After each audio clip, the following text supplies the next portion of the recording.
G'day to all. Happy to see you. Hope you had a great week. On my side, yes, I did have a good week, and I will be very happy to share this with you. As usual, for a start, for now I'll wait a bit until some others join us. So it's 6:30 sharp here in France. And as you know, I'm set like a Swiss clock. So 6:30 is 6:30, it's starting time. So today I will discuss with you some issues in integrity in your research project. So last time we spoke of... sorry, I forgot to plug my microphone in. Hi, Peter. How are you? So can you hear me well first? And how are you?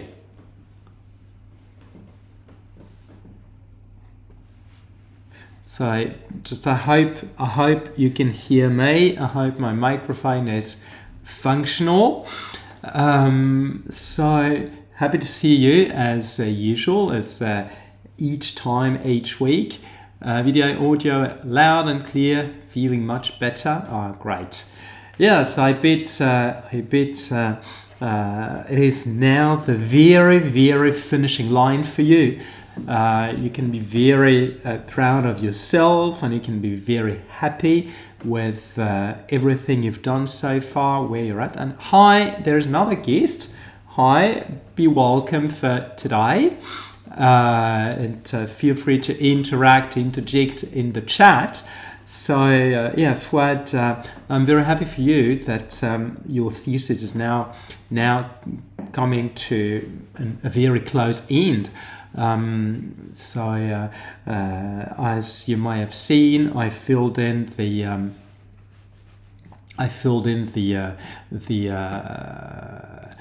poll for the Viva, and now I'm awaiting other participants' responses, and I really hope that I can make it to Grenoble on that special day. I just know there are 2 or 3 days in February where I can't make it, but I mentioned which ones. And in particular, those days where I know I can't make it are around the 17th of February, because Rachel is coming back from New Zealand on the 17th, and she will arrive early morning, so something like 6:30 in the morning, and I want to be here for her, and of course to be at the airport at 6:30 in the morning. I will probably have to stay overnight around, and probably at so he does not know yet, but probably at my best friend's, who usually attends the Monday sessions, and I will not inform him before, so live, that I'm inviting myself to his place. So I'm just mentioning it now, and voila. So yeah, I want to be here for when Rachel returns, and we'll have a few appointments, and I will speak of some of them tonight, as usual, to mention my week and prospects. That's for now. And then indeed we will discuss issues in research integrity. But for you in particular, you can consider that you are nearly finished, and that the Viva will be that time where the panel discusses your research with you, discusses those areas for conversation that they raised in their comments, and things that you cannot necessarily address in full in the written document without redoing your entire research, but you will have, and we'll discuss this once you have resubmitted the revised document, but then you will have to be prepared for conversation. without being defensive. It will not be critiques on the thesis. It will be discussions to go further and to see how far you can go in an academic conversation with peers just before you join the community of doctors in business administration. And usually it goes very well. I mean, there is no reason why it should not go well. In particular, and this will be the bridge with tonight's theme, in particular, as there's no doubt at all that the thesis you wrote is yours. There's no doubt because it's well, I would say before I engage in the because there's no doubt it is yours.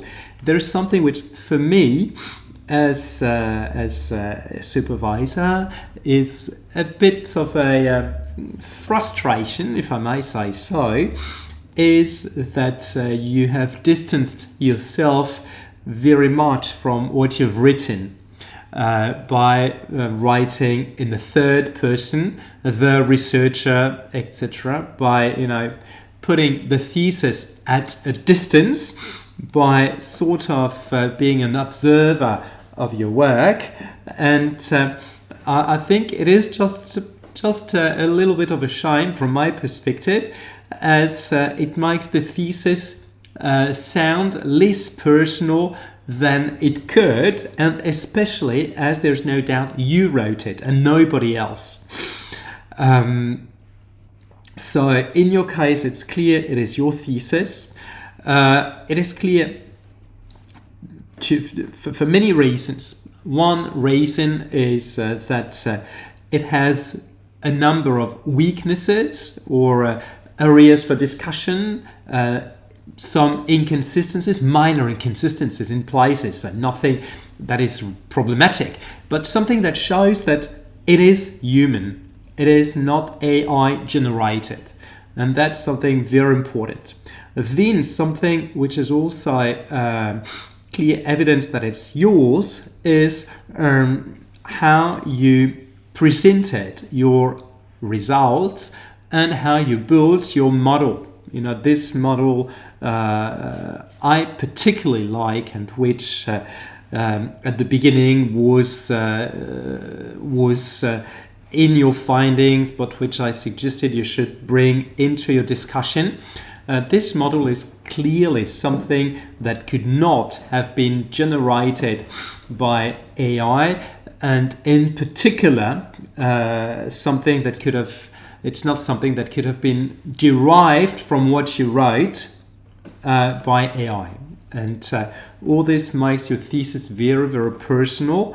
And and there's no doubt. And you can be relieved with that. And we will, of course, discuss your viva when you prepare. But you can be happy and relieved. Now we're really coming to an end. So now it's time to give you some hints or insights into my week and what has happened on my side. Okay, so a number of things just before I speak of my own week. You might have noticed or seen in the news a few things that are important. One is that Apple has contracted with Google to delegate the AI. So the AI feeding Siri will be provided by Google, and Apple has sort of relinquished the fact of developing their own AI on the short term.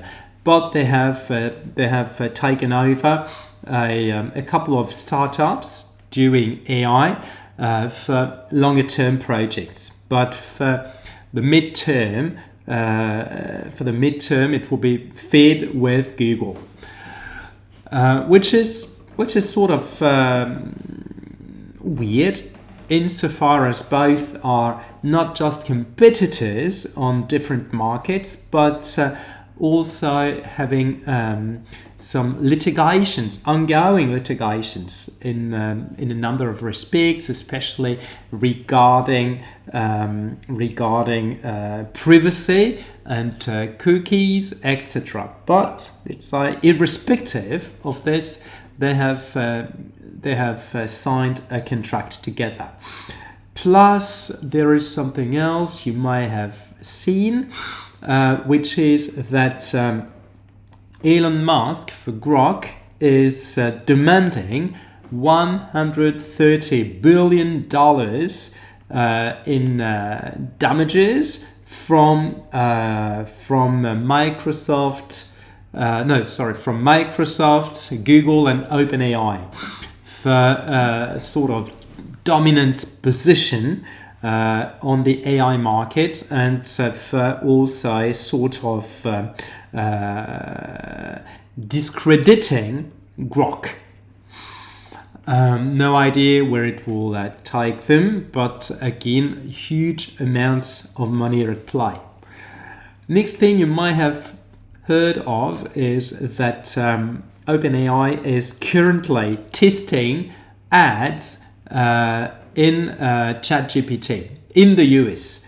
So apparently the free version, the free plan, or the cheapest plan will be fed with ads, or at least it's a test. Is there a valid basis for Grok's case? I have no idea.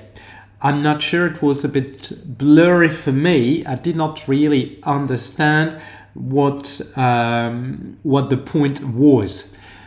So I doubt that there is a real case for it, but you never know. You never know. But I doubt it. I doubt it. Yes, so something that could be a novelty in the near future is commercials, so ads in ChatGPT. Honestly, I'm very skeptical regarding this initiative. Personally, I'm not happy. I would not be happy to have ads when I'm working with ChatGPT or any other AI. So I prefer paying for a subscription. It is exactly the same as with Netflix. So when I watch Netflix, which does not happen much, I'm happy not to have commercials. I'm not saying I'm happy to pay for a subscription, but I prefer paying for a subscription and not having commercials. But we'll see. Well, these are probably the biggest two pieces of news from the AI front. Plus another one I forgot to mention. OpenAI launched recently, I think it was 2 weeks ago, ChatGPT Health. So clearly a version addressed to the health sector. So probably fed with medical data, medical research, etc. We have already read on many occasions that ChatGPT is generally working better than most doctors in medicine, most GPs, with much better diagnostics. And here it may be even stronger. No idea how far they will go, because again, this chatbot is launched as a test in the US and might then be exported to the rest of the world, but I do not know when. We'll see. So this is, let's say, for the most important thing that has happened lately, or which is ongoing. And of course, next week, if anything important has happened, I will share it with you. Within this context, my own week. So, my own week has been quite busy. And the climax of this week was Thursday, where I was in Paris. I was at Dauphine. I was at Dauphine University. It was the celebration of its 50th anniversary and the 50th anniversary of its research center. And as you may know, I took my PhD from Dauphine as well as from Manchester. And what was great was that I could catch up with people I had not seen in years. And it's always good, always fun seeing what people have become after 15 years or so. And I could also discover that some people I've known for a while, or that some friends are also alumni from Dauphine, which we did not know when we meet. So it's one more commonality or something. Funny. So the day was organized with roundtables on research and the history of research at Dauphine since first inception for research in the 70s. And then a roundtable with practitioners, but I missed this roundtable. I had a meeting at the same time, so I went to the meeting and online. And then in the evening there was a cocktail plus sort of a party. Very interesting, very, very good, and I was very happy to catch up with a number of people. And something interesting is also that it was a good occasion for me to see that what I've been doing since August, let's say, on LinkedIn and on Twitch regarding AI and my own venture, my own activities, is something that is not invisible, that is not unknown. A number of friends, a number of people confirmed that they're following me. A few told me, I see on LinkedIn where you're at, what you're doing. That's very good. So, and I did not imagine that they would. And this confirms that my LinkedIn network is there. Not necessarily engaging on LinkedIn, but they're here. And this is what matters to me, reaching them, even if there is no like or no comment on my posts. But also, something which was a very pleasant surprise to me was when a friend of mine who is, she will perhaps recognize herself if she watches this replay. She told me that she at times watches the replays of my streams on Twitch, and that she thinks it's good, it's interesting. And again, I'm very happy because I did not imagine that she would, or that other colleagues and friends who can have some influence, because that's the point, in their respective institutions would, as my target is initially students. So I'm very, very happy because all this means that what I've been doing, what I've been building as my shop window is playing its role, or starts playing its role. So very encouraging at this juncture. Still with this week, I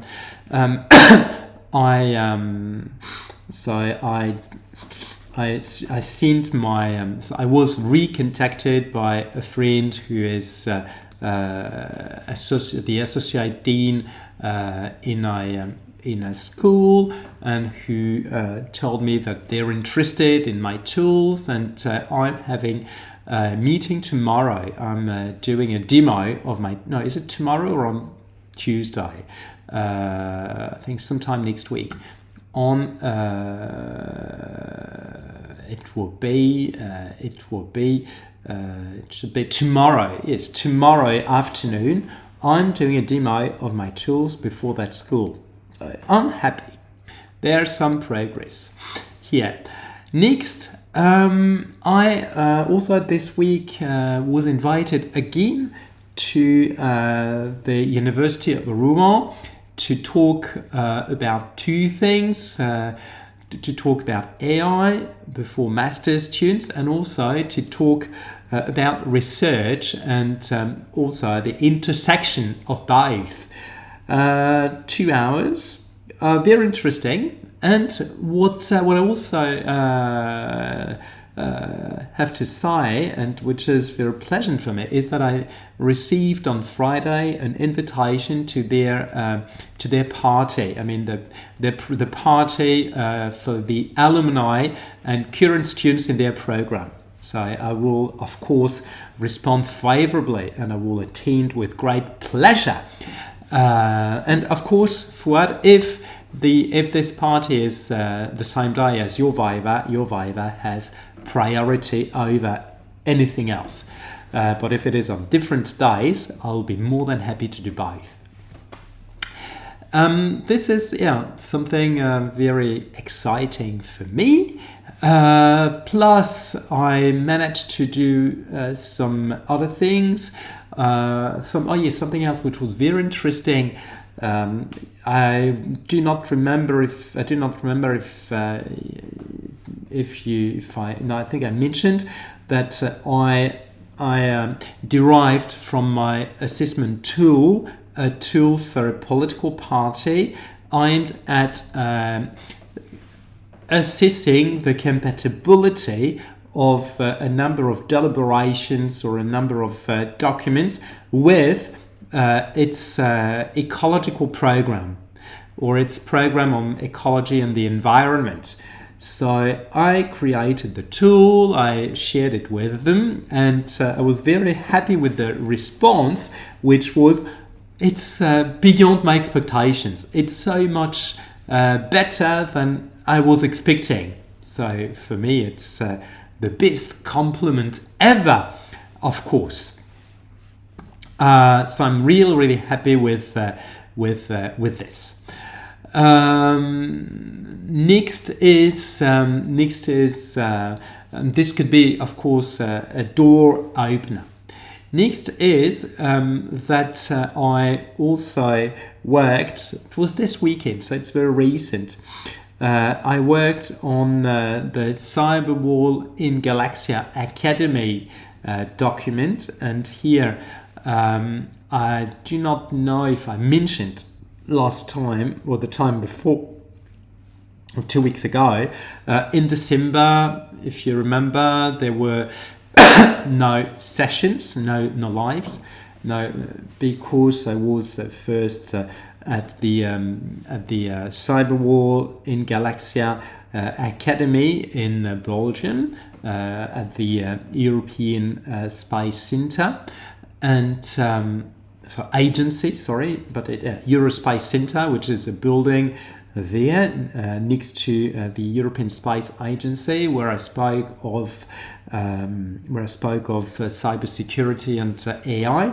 And here, two things again from for this week. One is that the person who invited me there left me a voicemail and told me that she is about to launch a new thing in relation to cybersecurity, and she would like to have me involved for the AI part. So very happy with this, if it happens or when it does.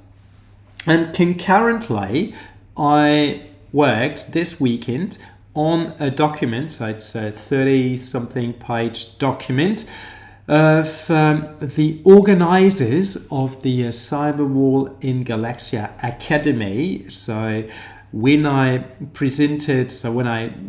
gave my talk, the organizer, who is the Secretary General for the Development Agency in Luxembourg, told me he really likes my approach and would like us to do something together.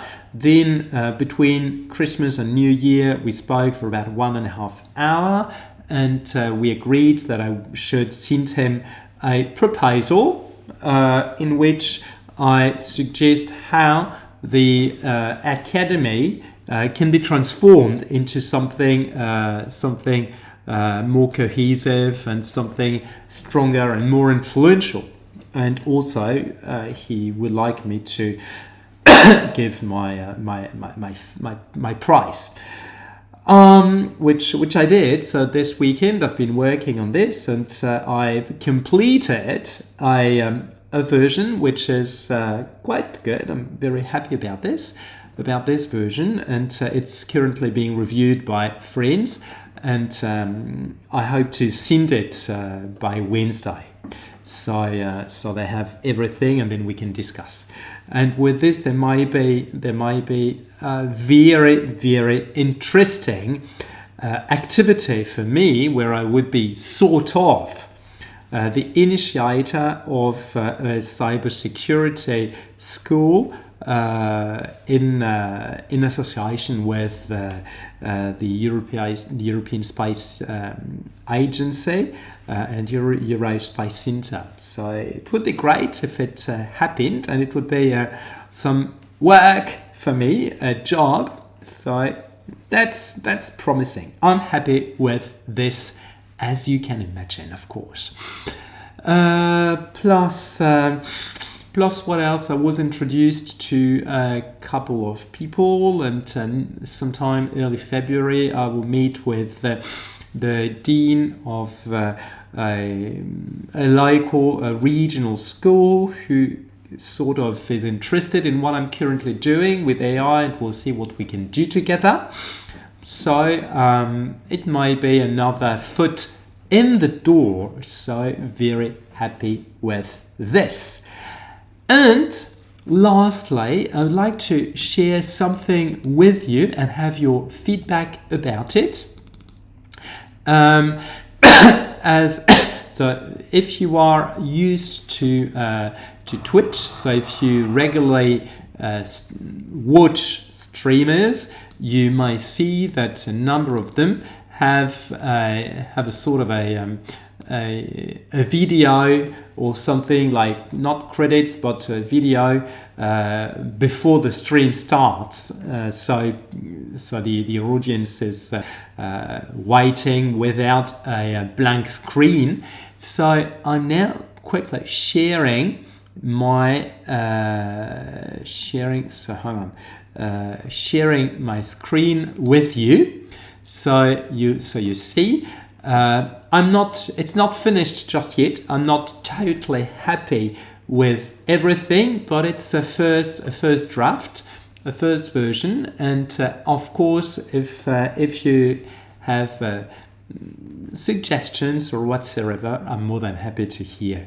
So it's not a long thing. It's about 15 seconds or something, and imagine that it will reply on, so between perhaps 6:15 and 6:30 or whatsoever. So if anyone joins a bit early, there is no blank screen. So here is the video. I do not know if you hear any sound. There is not much, so if you do not hear any sound, it does not matter. But if you do, it will be great.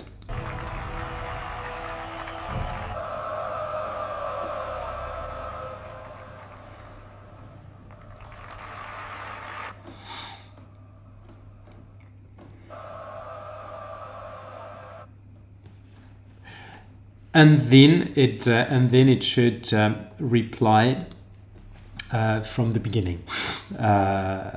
So I'm not too happy with everything just yet. I like the let's say the structure, like which is consistent with what I wanted, but it's not exactly how I was expecting it. So, so if you, Fuad Peter, can give me any feedback on it, I'm more than happy to know what your impression is, and if you have ideas for improvement, I'm more than happy. Socrates, let the debates begin. Let the show begin. It sounds like Metallica. Let the debates begin. Yeah, okay. Let the debates begin. Yeah, okay, good. I'll add this as a banner or something. So, how do you like it, or do you see any potential improvements? I know that many improvements are needed, but I'm more than happy to also see what a recurrent viewer could expect or could like or not. Yeah, you like the forum aspect. This was what I really wanted. The forum aspect.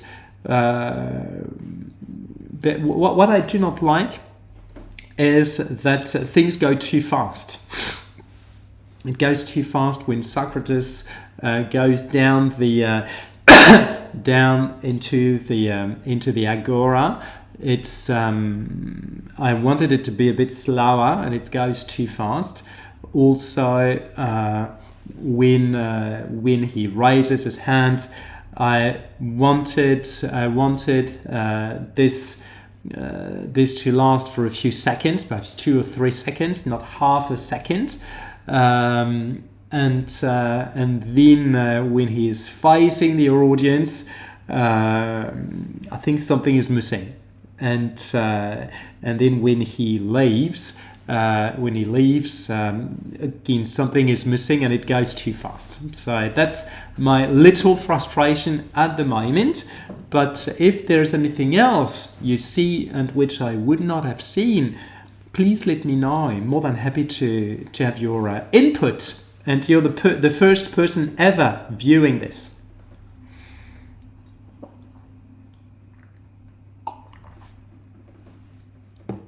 If you want, I can play it again so you can see if there is anything you would recommend amending.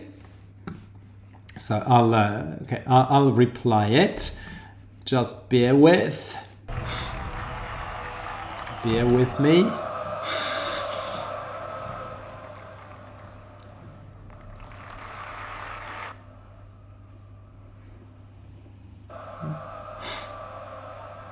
Yeah, okay. I'll play it again and show you where I'm not too happy with this. So here, I think. So here I wanted. Yeah, I like this part, but I would have really hoped to see Socrates coming from the top, and here, the very beginning. I think something is missing just here before he starts going down. Then this goes a bit too fast. If you look at the theater,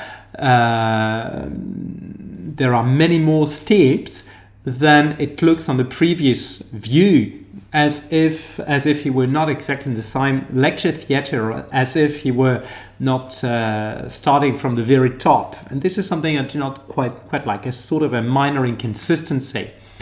Then this goes a bit too fast, and here this view in particular is okay for me, and I would have liked it to last a bit longer, because here, as you see, it was very, very quick. Here I quite like this this part, so this stage here, although you may notice a big inconsistency, the color of the gowns. There are different colors, whilst they're all white here when he enters into the theater and when he leaves. And lastly, when he leaves the theater, I would like to see him walk for a bit longer. So here, as you may have seen, it's entitled 14 seconds, I think it could be 30 seconds. Some improvements are still needed. I'm working on it, not full time, of course, as it's not my core concern or core activity, but it's it is yeah, I would not say a hobby, but something I enjoy discovering and doing. So you remember that body language was an important aspect of oration during this period. Perhaps it could also be seen in mid-lecture making gestures. I'll take note of this, and I'll see how I can integrate this in a way or another. So yeah, thank you for this. So this is where I'm at for this week, and what I could share. Now research integrity. So Fuad Peter, you're probably the least concerned person. I mean, not directly concerned, as your thesis is over, is finished, as you have always been a model in terms of integrity and ethics. I also remember your recent, that was about 6 months ago, your recent concern about the fact that your work may be obsolete because of AI, that you were concerned that people could suspect that AI has been used, generative AI has been used in your work, and I know that it has not. I know that it has not. You have been working too hard on this thesis, so that anyone would think that AI has been used at any stage. It is incompatible with who you are and with the work you've done. The good part, which is now, but also the weaknesses we have highlighted with Daniela over time, over months. So there's no doubt. So you are more than conscious of integrity matters in research. But I'm really happy to see that you are here tonight and attending and interacting on this. This means that what will be discussed from now on for tonight is certainly addressed mainly to those viewers for the reply. So either on Twitch from tomorrow and for a week, or on YouTube, where I upload the replies. I've got more views on Twitch than on YouTube, to be honest. But on YouTube, I've got nearly none. So it's more like a storing and a shop window of my videos, because they disappear from Twitch after a week. And I would like to have records of them and to really maintain this shop window. So for research integrity, I would say that everything starts with research question. You might, when you have your course on research question, you might hear about FINA, feasible, innovative, feasible, interesting, novel, ethical, and researchable or replicable, ethical. So the first thing which is important is that there are some questions, some research questions that could be problematic. They could be problematic in mainly two respects. Not necessarily in our disciplines, or not everything in our disciplines, but those two respects are first. When you ask a question likely to endanger people or to cause people some problems, and I'll get to this within a few seconds. And the other thing is when you have a research question which puts people's lives in danger or exposes someone's life. So for the first part, when you expose people to potential problems, is questions that could relate to their political opinions or to their political positioning or to some of their activities that could be considered problematic by whomever. This means a research question that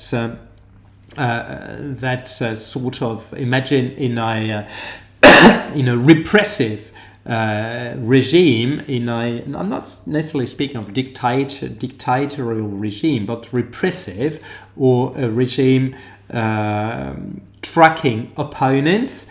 A research question that addresses people's political opinion or activities when they need not to be exposed, is a problem. So here, for the purpose of science, it is perhaps insightful, but there is a problem for that person's integrity, and for that reason there is an ethical question raised. I'm not saying that the question is not ethical. I'm not saying that doing this research is not ethical. I'm just saying this raises a question, which is what can I do with this question? How far can I go? And this also reminds me of something else, which was sorry about this.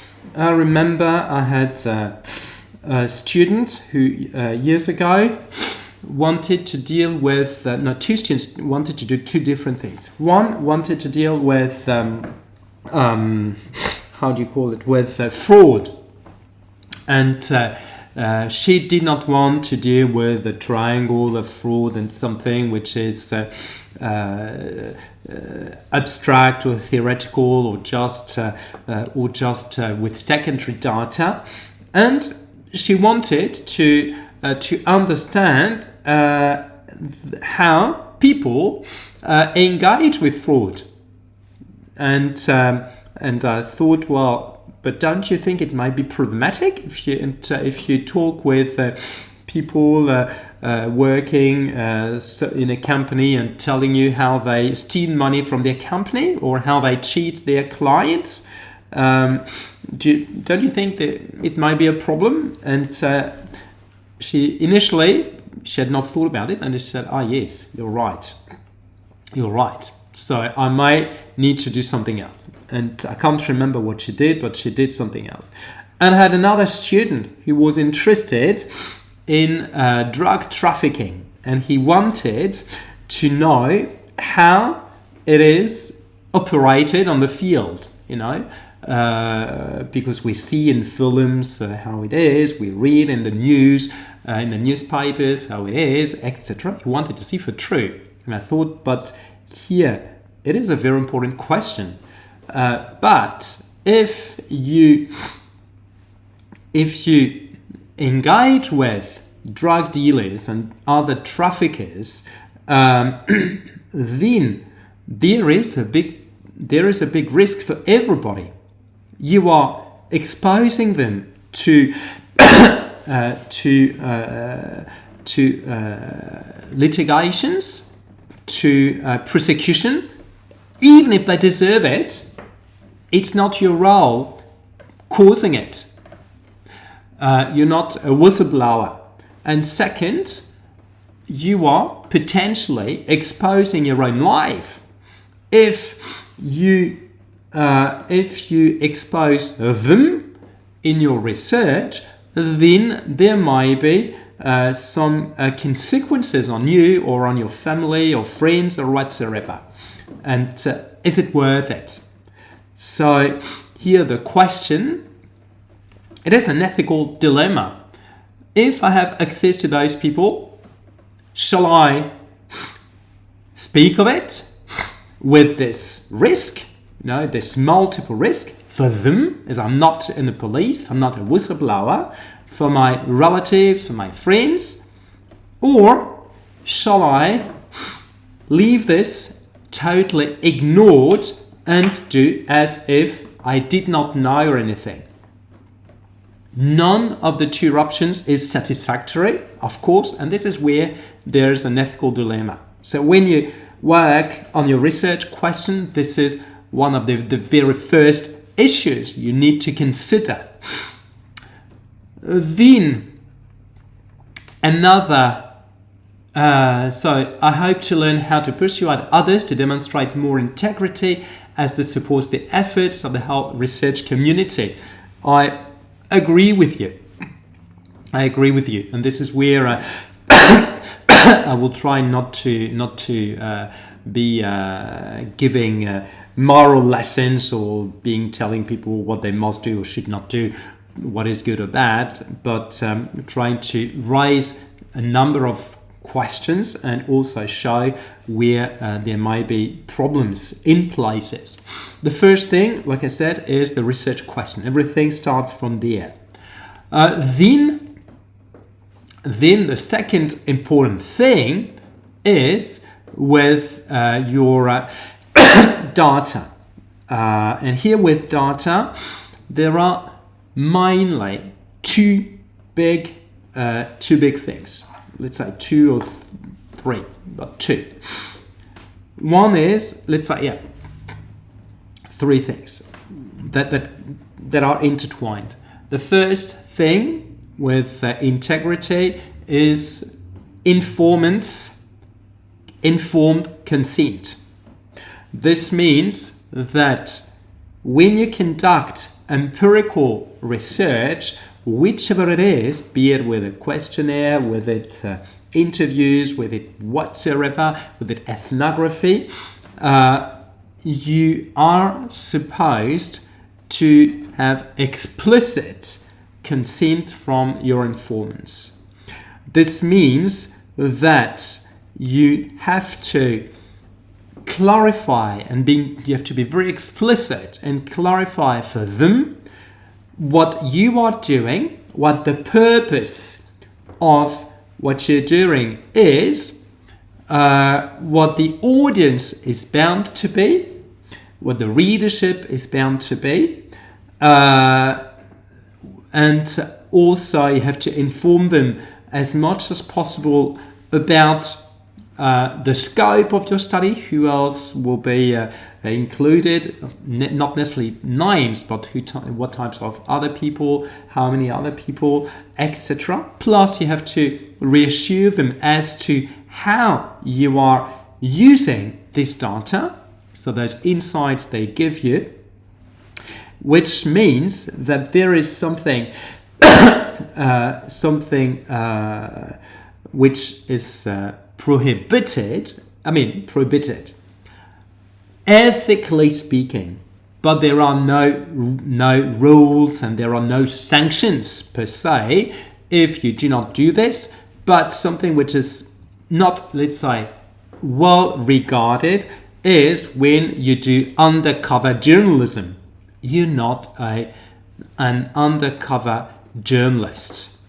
So this means you cannot go anonymously on the field, observe, take notes, do interviews without people knowing that they're interviewed, and then use all this as your empirical material. If you do this, you breach two things: information and consent, which means informed consent. That is, you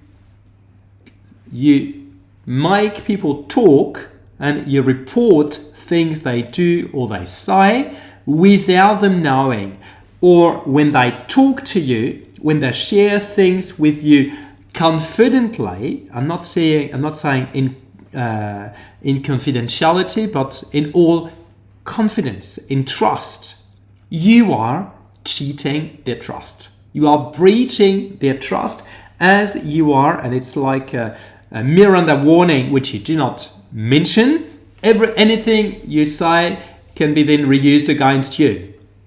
So you're not giving them this Miranda warning at all. Even if you were, they would certainly not say anything, and it's not your role. So you are abusing your informants. And this is a big problem when you abuse your informants and their trust. So this means there are, at some point, there are some difficult questions. So this raises a number of questions. First, informed consent. How do I make sure I've got explicit informed consent from the people I meet? When you do a survey, so a questionnaire, it is, I would say, relatively easy. You have your survey, your form with a box or a radio button to click saying, I understand that my data we process for the purpose of this study, blah, blah, blah, blah, blah, blah. And if they do not click it, they cannot go further. This means they know. So if they're not happy with this, they do not partake in your study. If you do not have any such thing, then you have no guarantee that the consent was informed or was explicit. And then people might criticize your work, not necessarily sue you, but criticize your work or cause you problems. That's one thing.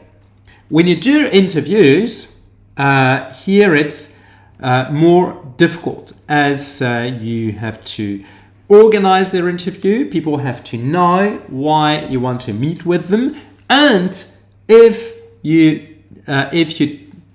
type record, it's a bit old-fashioned saying type record, but if you type record their interview, then they have to be asked permission, and if they do not give you permission, you have to abide by this. You have to respect their decision, and then you have to take notes, etc. But then also, in many instances, when you conduct interviews, people want to be anonymous. They do not want to be recognized in any way. So this means you have not just to change their names. Imagine you sorry. Imagine you work on the oil industry, right? And you say, I have interviewed a number of people in top oil companies, and here is the CFO of a French oil company. This means a French oil company. Nowadays, there is only one, Total Energy. The CFO of a French oil company means we can really identify who this guy is. So, okay, you're not saying the name, or he's called whatsoever, to say Mr. Smith. Everybody will know who this Mr. Smith eventually is. And then anything this person is bound to tell you can put him or her at risk of having problems. So if people want to be left anonymous, you have to respect this anonymity, but not just by hiding their names, not just by hiding their role. At times you need to have their role made clear, but this means you have to reconsider the whole thing, just how you present the company. So nobody could recursively identify what this company is and who's who. So this is a big challenge if you want to fully respect people's consent. Then something else which needs to be done.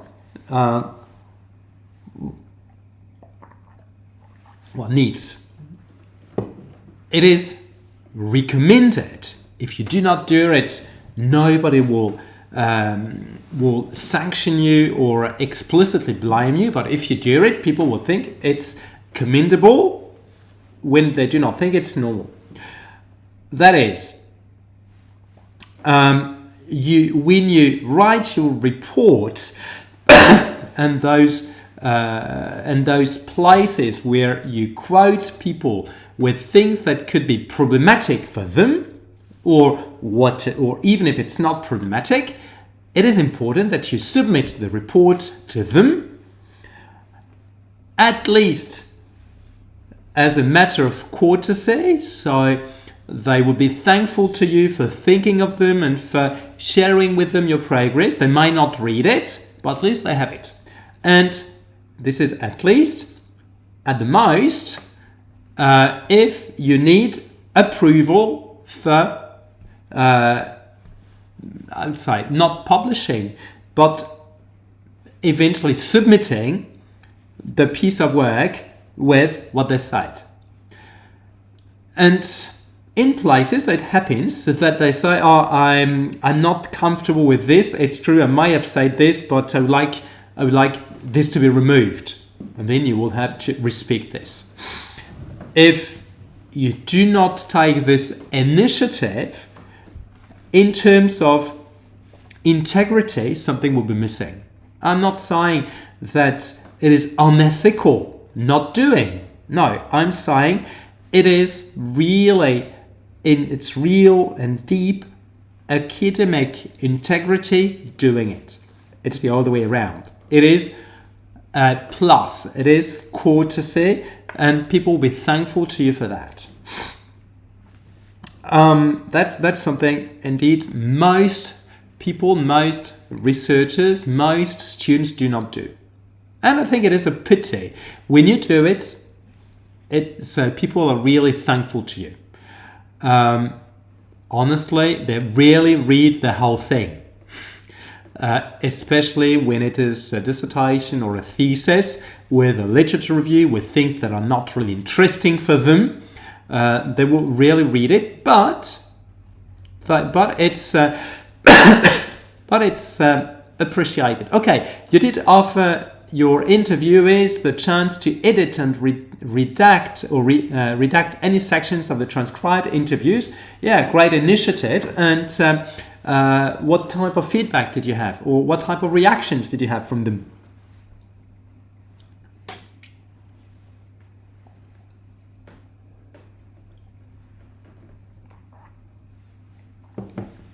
I'm really intrigued to know how they built upon this offer you made them. So I'll let you type in case you are before I continue. So while you're typing, I'm giving you an anecdote, which was with my PhD. Only one interviewee requested some redactions. Others approved the transcripts. Okay, perfect. That's perfect. And then one case from my own PhD. With my PhD, I did something. So it was ethnography. I was living with people, and it was really day-to-day. Not just participation, it was really sharing people's life. And I remember that I reported a meeting and I changed people's names. So I did not really want them to. So there were two things. I didn't want them to be exposed first. Automate a retenu un message pour la raison suivante, détection intelligente, autorisée. I allow. Okay, sorry. I didn't want them to feel exposed. Plus, I wanted people to potentially recognize themselves in the situation if the situation was really fair on the organization. And interestingly, I then submitted the document to people who were in that meeting, plus other people who were not. And one of them said, "Ah, that's funny, you changed my name. Here I'm called Thomas." And it was true. And another one, it was very funny, said, "Oh yes, I really remember that meeting, blah, blah." He was not there. Which means, okay, you are fair on people, you are fair on the organization, and they're thankful to you for that. So bear this in mind in terms of integrity. It is something very helpful, very good, and you can maintain longer term relationships with people as they see you are credible, you're serious in what you're doing.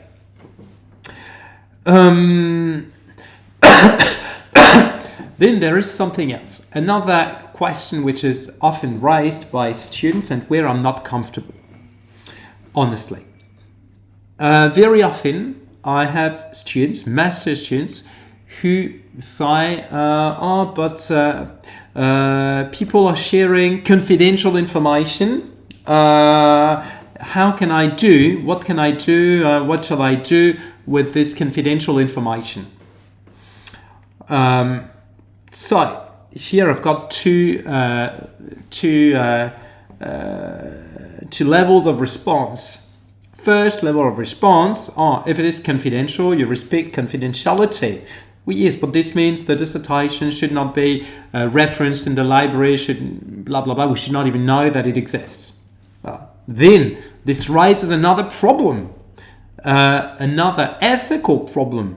If there is no reference at all to this dissertation or to this thesis, how can anybody verify its existence? That you eventually did a dissertation, a good one, for your degree, for being granted your degree. And if you then need your dissertation, to submit your dissertation for a higher degree or something, what can we do? So that's the first level of discussion for me. For me, it's problematic. I understand, okay, it must be confidential, it will be confidential. But if there are no records at all, even of its existence, then how can we prove as an institution that you did it? If you did a master's thesis and then later on want to do a PhD or a DBA, and if there is no record of your dissertation, if we do not even have any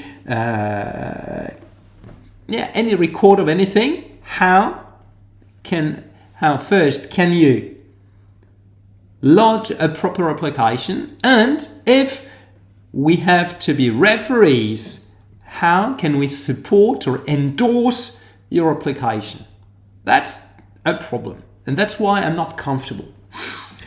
The second level is a bit cynical. Is a bit cynical from me, and I apologize if it sounds so. It is that, honestly, if there were any confidential information, I doubt that you, an external interviewer, would be shared this information. My feeling is that informants often say that what they're sharing with you is confidential to either look important before you or to make you feel important. But if there were anything really confidential, I doubt that they will share it with you at all. So, if we extend this logic further, it means that not much, if not nothing, of what you might hear is really confidential, and nothing deserves to be to be kept secret or to be hidden. But here the problem is that if you agree with me on this, then you are breaching your informant's consent. So what to do? I do not have a solution. It would be so much easier if there were a working solution for any dilemma. But no, here I have no working solution. I do not know. Personally, I tend to consider that nothing is really confidential, for the reason I mentioned. On the other hand, I know that it is important to respect people's consent. So my suggestion would be then forget about this particular interview, as there's nothing you can do about it, and try to find other informants who are less secretive or who do not pretend to be secretive or whatsoever. Of course, saying this is always easier. It's easier saying than doing. I've got a friend, and I think she will probably recognize herself if she attends the stream or if she watches the replay. For her thesis, she was interviewing justice ministers and former justice ministers and a number of MPs involved in justice-related matters, in justice policy. All of them were very cooperative, but one who, for each question she was asking, said, I can't tell you, it's confidential, blah, blah, blah. Just saying very partial things that were useless. So she wasted quite a bit of time on this interview. And, well, of course, unfortunately, she had other people. But when those people are not interchangeable, a minister, a justice minister, or a former justice minister is not like a management accountant in a company which you can replace as an informant with another management accountant, then you might feel really lonely, really embarrassed with your work. What can I do?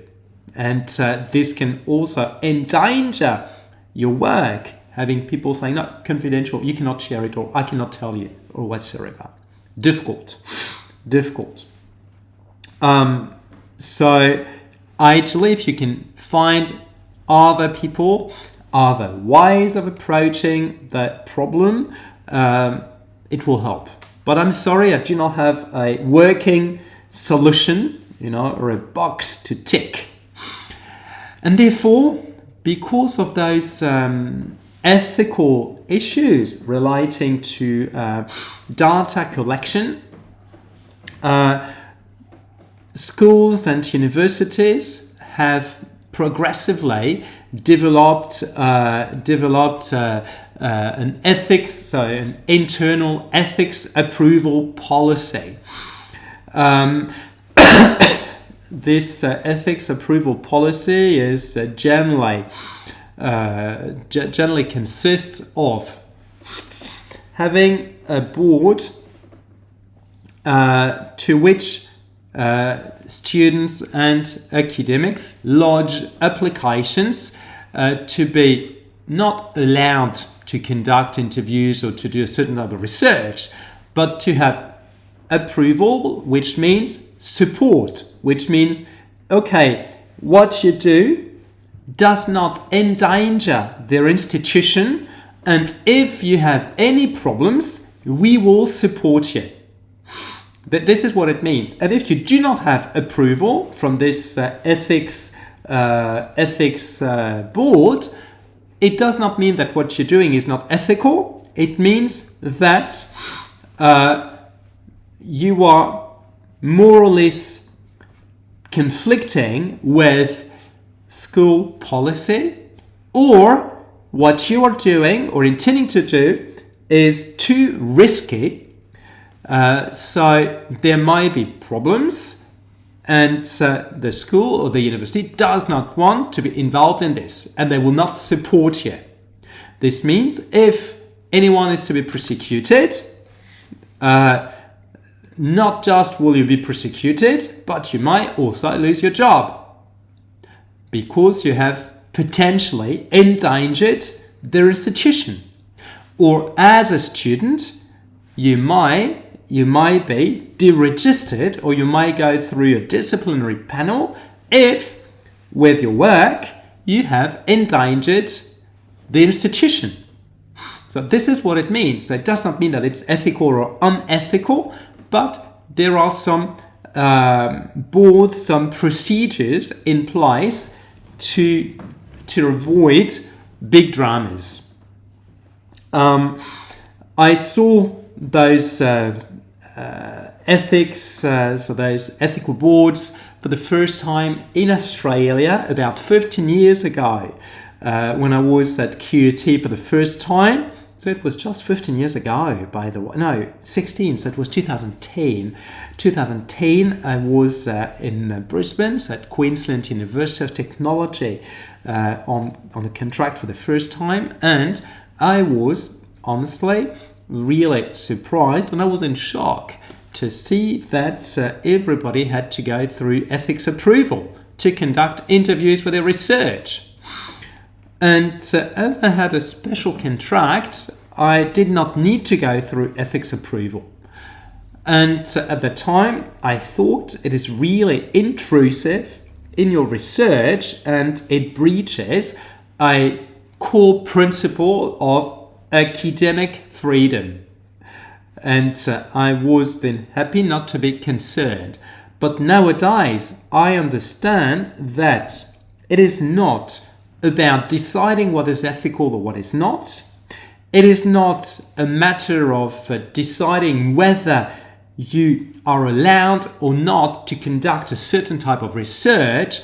It is really a matter of assessing the risk associated with your research project. And based on this risk, deciding whether the institution, which is in the foreground actually, whether the institution is okay to take this risk or not, knowing that at the end of the day, it's not just you, it is your home institution, either as a student, where it's the institution that will grant the degree, or as a researcher, as your employer. So now I have revised my policy on this. I saw that for the first time in Australia. Then when I supervised master's thesis at the University of Glasgow in Scotland, I saw that students, when they had to deal with human beings, were to go through ethics approval. And for the same reason, at the time I was, again, so it was 10 years ago for the first time, I was still not mature enough, honestly. And I was not very comfortable with this. But then I understood that there were some students who were pretty naive and who would not see a number of problems or potential problems collecting a certain type of data or whatsoever, and that indeed they needed some guidance. And this guidance then is grounded in institutional policy. So the institution decides not what is allowed, what is prohibited, but what is risky and what is acceptable risk. So here you're saying, I see, I found that your advice on trying to build rapport by learning about the background of prospective interview partners helped to put them more at ease and more measured, and seems to reduce resistance to sharing and redaction of transcripts. Yes, that's something very, well, I would say very important indeed, not just in terms of ethics or whatsoever, but when you meet someone. You are taking their time. Most of the time they're very busy, they're probably very solicited, and if you show them that you are interested in who they are, in what they're doing, if you indeed do some research on them before, and if you can relate to what they do, to what even what they've not told you, but which you may have seen on Facebook, on LinkedIn, or whatsoever, it is something indeed that builds a rapport with them, indeed, and and they will be very thankful to you for that. They will be very appreciative of this, and as you suggest, Fuad Peter, yes, they are more inclined to talking to you if they see that you made an effort to know who they are, and you made an effort to choose them. I mean, to contact them for good reasons. Then indeed they will be more inclined to be helpful, and that's indeed key to interview success. That's right. Then I was with people's consent and ethics approval. And more recently, I saw that a handful of business schools in France have started developing ethics approval procedures or ethics approval committees or boards. When this started, so it was 2020, about 6 years ago, I was not too happy about this.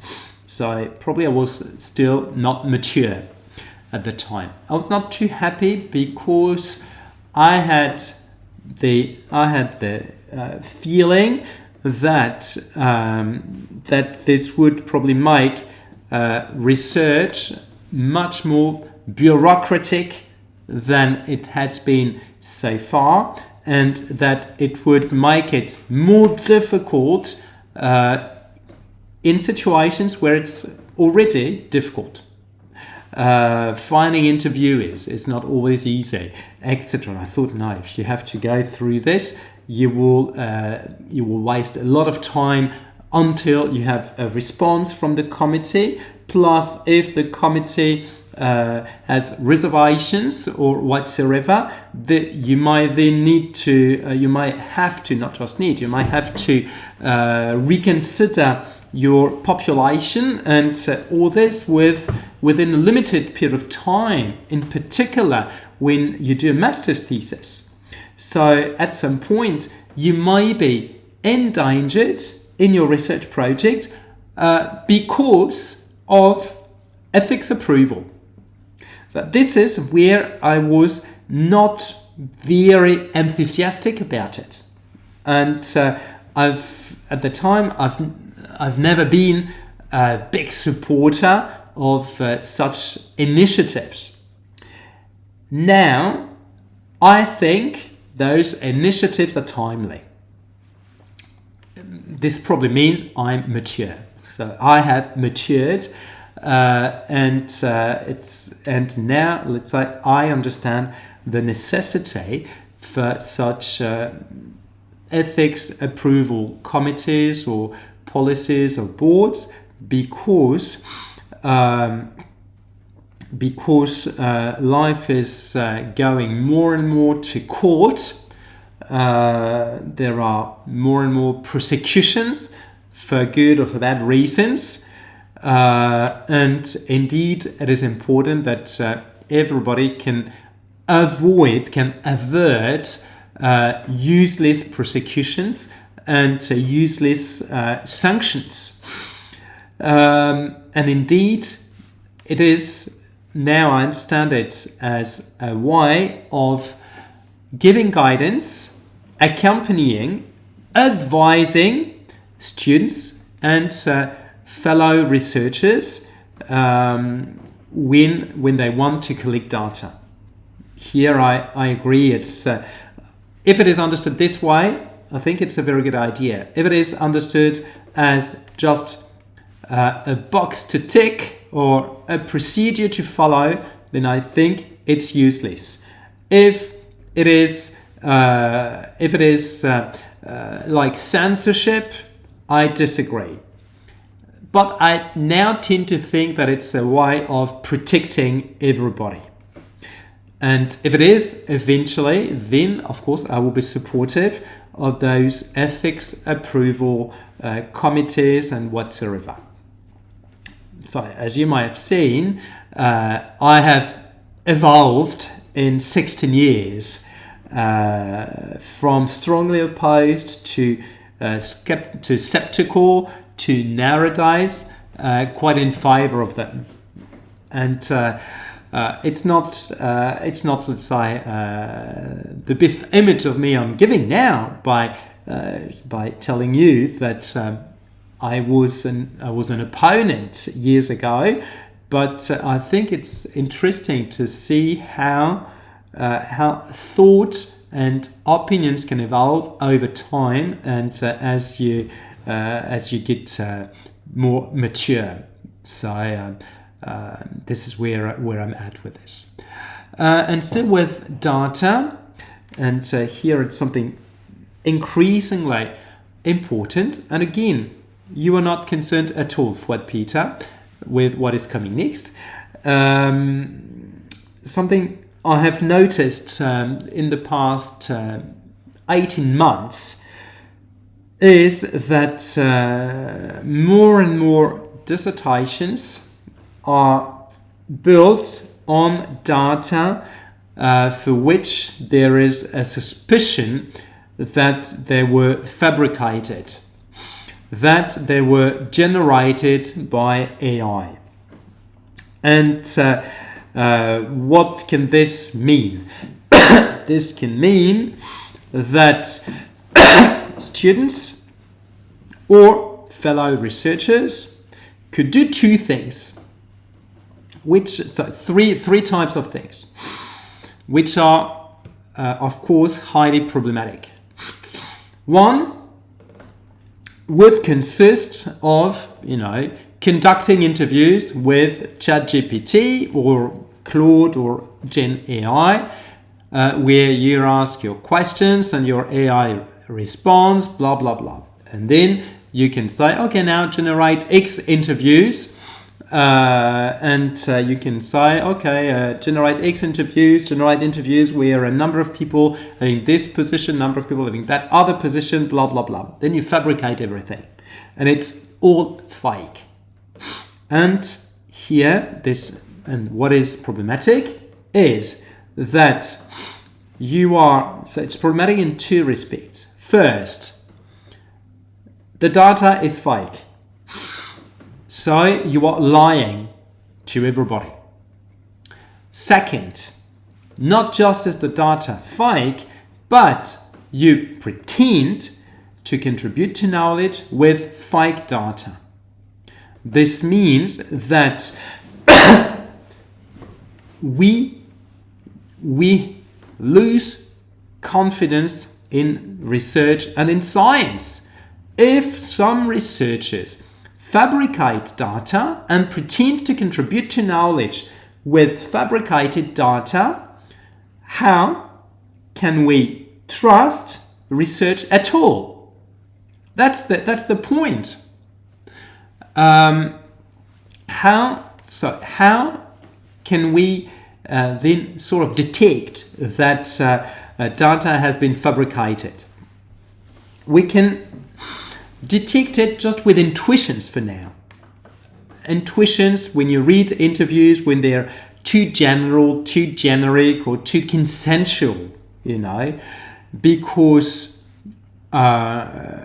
generative AI, when it produces text, produces something which is the average of what is said, of what exists. So if you remember when I explained how it works, it is all about statistics and probabilities of word associations, but also borrows from existing word associations. And then it is a calculation of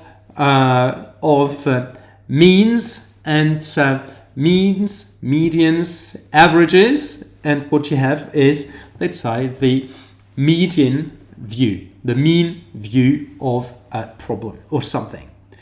And then when you see that it's so consensual that there's nothing really interesting, honestly, when you see also that how things are said is very flat, very general, very generic, without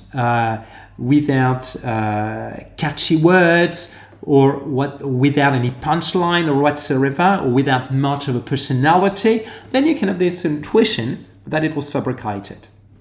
In this respect, I will work on a new tool which will be working on detecting the possibility that data was fabricated.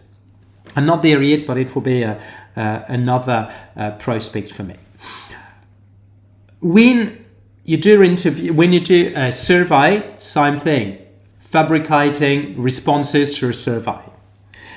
When something else that exists, which is also a sort of a problem, but I do not see many people having a good enough command of generative AI to do what is coming next, is when you conduct fictitious interviews with people where you ask your Gen AI this thing, saying your role, you are such and such, and you might give the person the name or the role and a big context.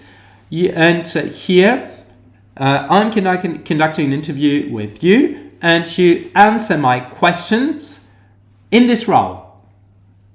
Here you have something more sophisticated than what you would do with just generic prompts or questions, but it is equally problematic because here you still pretend to have conducted interviews, you still pretend that you contribute to knowledge with valid data where actually you have fake data. In this respect, I remember I conversely encouraged a student of mine for her thesis to do it. So to have proper interviews and concurrently interviews with ChatGPT, and mention in the thesis that she had conducted interviews with ChatGPT, and also have explicitly ChatGPT as an informant, so as to see how AI positions itself vis-a-vis real-life informants. So, but here everything was clear as to the use of ChatGPT. Here it was not problematic in itself, as it was a matter of comparing real-life people and what AI would say on average. So here I spoke quite a bit on data, and of course there is something else which is very important. I mentioned it on a few occasions, and I do not think it's necessary to continue more and more on this for tonight.